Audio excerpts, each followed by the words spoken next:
Muling pinasinungalingan ni Palace Press Officer Claire Castro ang lumabas sa isyong hindi makalabas ng Los Angeles sa California si First Lady Liza Marcos matapos daw harangin ng mga local authorities doon.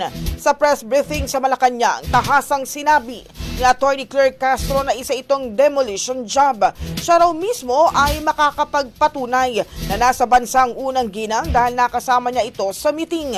Una nang sinabi ng palasyo kahapon na nakauwi ng bansa si Evan Lam noon pang Lunes mula sa 3 araw na working visit sa LA. Pinayuhan naman ni Castro ang publiko na huwag agad maniwala sa mga nakikita sa social media na ipinakakalat ng mga walang kredibilidad lalo na kung wala namang ebidensya at hindi lumabas sa mainstream media. Samantala hindi naman daw dinaramdam ng First Lady ang naturang issue at malabo rin daw na magsampa ito ng reklamo. Malalang sabay na lumabas ang naturang issue sa kasagsagan ang pag-aresto ng mga otoridad kay dating Pangulong Duterte.